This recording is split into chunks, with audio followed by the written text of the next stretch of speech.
So you've traded your 9 to 5 for a 24/7. You're the CEO of scheduling, the head of logistics, and the chief boo-boo kisser. But when it comes to family finances, does it seem like you've been demoted to the mailroom? You see the money come in, you see it go out, but you don't feel like you have a real say. And that little pang of guilt every time you want to buy something just for you, trust me, I get it. It's real. I'm Emily, your big sister in finance and financially free mom of 2. So trust me, I've been here myself. Now, this isn't just another video about cutting coupons, even though we'll definitely talk about smart ways to save. This is your guide to creating a budget that actually works for a real family and becoming a true and informed financial partner, finally ditching the guilt of spending money on yourself. Because taking care of yourself is taking care of the family. So if you're ready to feel empowered, hit the subscribe button and let's get into it. First things first, we have to get your mindset right. The biggest roadblock I hear from stay-at-home moms is a nagging feeling that you're not contributing financially. We're gonna end that today because I want you to stop seeing yourself as a non-working parent and start seeing yourself for what you really are, the chief financial officer of your household.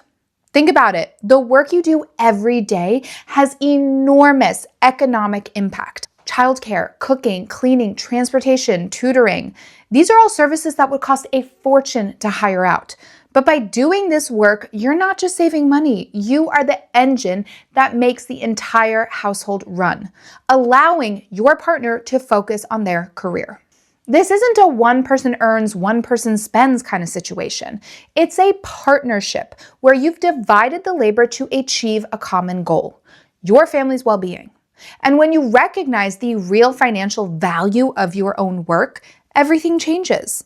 Advocating for a budget, for savings, and for your own needs is no longer an emotional plea. It's a logistical business decision made by the CFO. You're not a passenger on this financial journey. You're the co-pilot. So now that you're in that CFO mindset, let's get you to your most powerful tool, the budget. I know the word budget can sound so restrictive, like a financial diet, but a good budget doesn't say no. It says, here's the plan to get you what you really want. It's about being intentional, not deprived. Getting started is always the hardest part, so let's just make it super simple. Sit down with your partner and for 1 month, just track everything. Use an app, a spreadsheet, a notebook, whatever works. The point is to get a clear, no judgment picture of where the money is actually going. Once you have that info, the rest is relatively easy. So list your monthly take-home income. That's gonna be your total pie.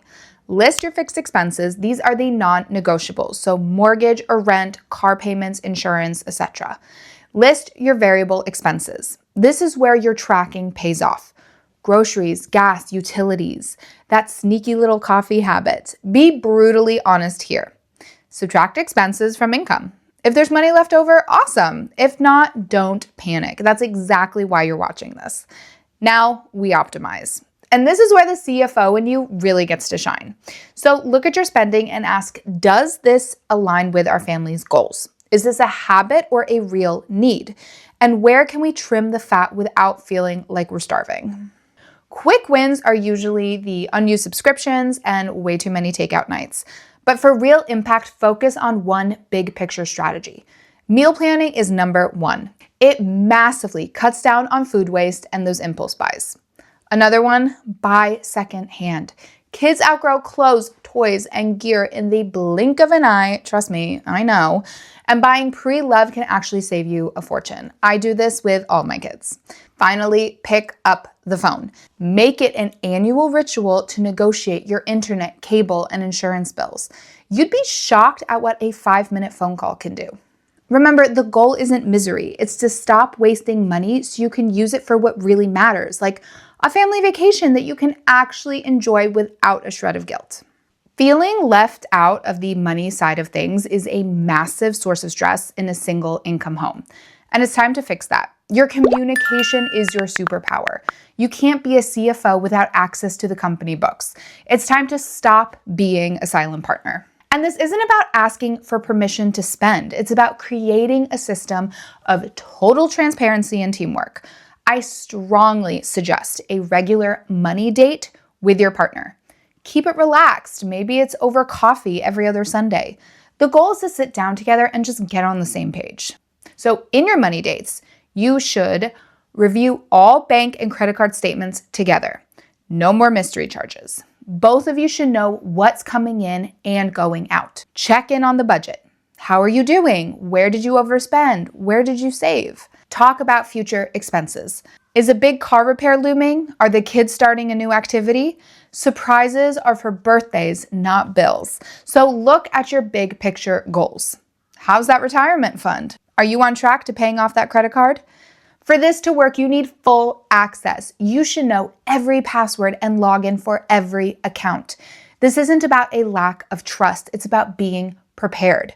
What if something happens to your partner and you couldn't access the accounts to pay the bills? Being an active financial partner is one of the most critical ways that you can protect your family.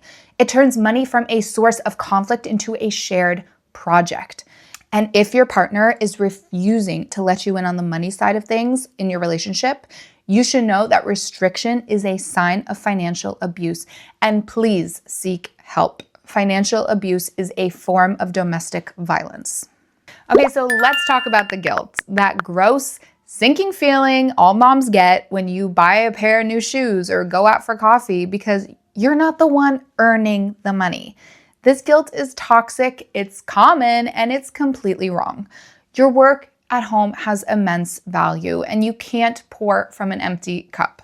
Burnout is real. A parent who is stressed, isolated, and has lost their sense of self cannot be the best parent that they want to be. So spending money on yourself is not selfish. It's a necessary investment in your own mental health, which is an investment in your family's well-being. So how are we going to fix this? We budget for it. That's the best way to kill guilt, is to make a personal spending a planned and approved line item in your budget. Both you and your partner should have that set amount of fun money each month to spend however you want, no questions asked. It doesn't have to be a huge amount. It just has to be yours. It can be for a haircut, a new book, a hobby, or lunch with a friend. By putting it into the budget, it's no longer a guilty pleasure. It's part of the plan. And this one small step can give you a feeling of autonomy and freedom that is just absolutely priceless. Being in a single income family means you're more financially vulnerable to life's curveballs. This is where you have to be fiercely proactive about protecting your family's future and your own. First, and this is a non-negotiable, you must have some money and credit in your own name. Life is unpredictable. You need your own credit history. An easy way to do this is have at least one credit card in your name only. Use it for those small, reoccurring bills and pay it in full every single month. Another great option is to become an authorized user on your partner's card. So their good payment history can often help you raise your score. The goal is to build a solid credit history that belongs to you. Next up, the emergency fund. A single income household needs a bigger safety net. The standard advice is to save 3 to 6 months worth of essential living expenses in a separate high-yield savings account. But for a single income family, I'd strongly suggest aiming for closer to 6 to 12 months if you can. This is your shield against a job loss, medical crisis, or a major home repair. And it's what lets you handle a crisis without diving into debt. So make sure each partner has their own emergency fund in their name only. Finally, let's talk long-term protection. This means having enough life and disability insurance for both partners. If something happened to your partner, life insurance provides the money to support the family. It is just as important to have a policy for you. Think about what it would cost to hire someone for all the work you do, the childcare, the household management. The policy on you should be enough to realistically cover those services. I normally say around $250,000 to start, and if you can afford more, that's great. Also, make sure you have a will and a guardianship plan in place for your kids. These are tough conversations, but they are among the most important things that you can do to secure your family's future.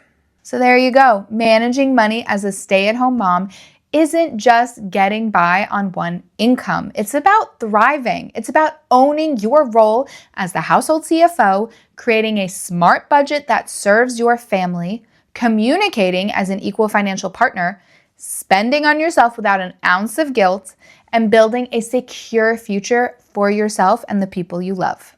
You didn't leave your power at the office door when you decided to raise your family. You are capable, you are valuable, and you are in control.